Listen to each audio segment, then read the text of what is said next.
நகப்பாளையம் ஊராட்சி துவக்கப் பள்ளியில் போதுமான அளவில் கழிவறை வசதி இல்லாத காரணத்தால் மாணவ செல்வங்கள் மிகவும் சிரமத்துக்கு உள்ளாகிறார்கள். எனவே பள்ளிக்கு 2 கழிப்பறை குறைந்த விலை நிறைந்த தரம் தங்கள் தேவைகள் அனைத்தும் ஒரே இடத்தில் ஜெயச்சந்திரன் வசதிகள் செய்ய வேண்டும்.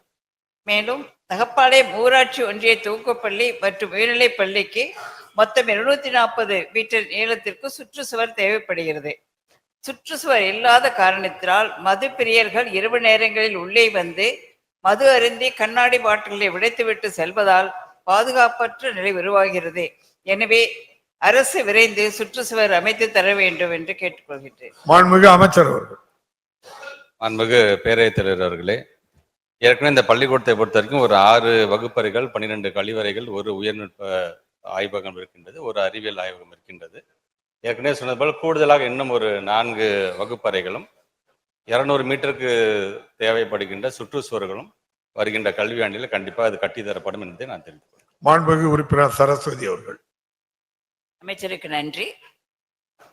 மொடக்குறிச்சி ஒன்றியத்தில் உட்பட்ட லக்காபுரம் அரசு மேல்நிலைப் பள்ளியில் 1100 மாணவ மாணவிகள் தமிழ் மற்றும் ஆங்கில வழியில் கல்வி பயின்று வருகின்றனர்.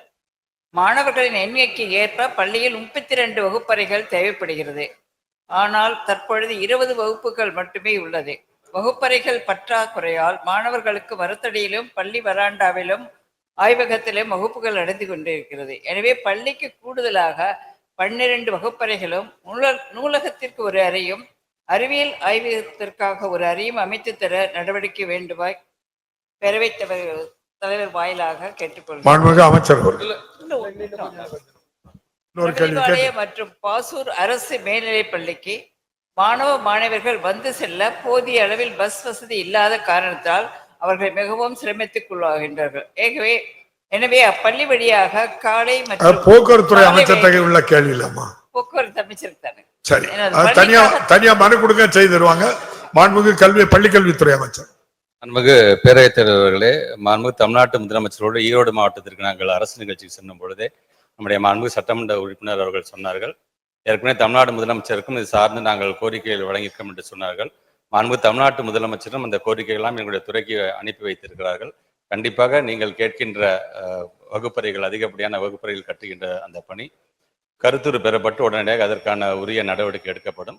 அது மட்டும் இல்லாமல் இதுவரைக்கும் பார்த்தீங்கன்னா நம்முடைய மாண்புமிகு தமிழ்நாட்டு முதலமைச்சர் பேராசிரியர் அன்பழகன் பள்ளி மேம்பாட்டு திட்டத்தின் மூலம் 7500 கோடி ரூபாயில் இதுவரைக்கும் 3497 கோடி ரூபாய் ஏற்கனவே ஒதுக்கீடு செய்யப்பட்டு ஏற்கனவே திறந்த கட்டிடங்கள் மட்டும் பார்த்தீங்கன்னா 7556 வகுப்பறைகளை இதுவரைக்கும் நம்முடைய தமிழ்நாட்டு முதலமைச்சர் திறந்து வைத்திருக்கின்றார்.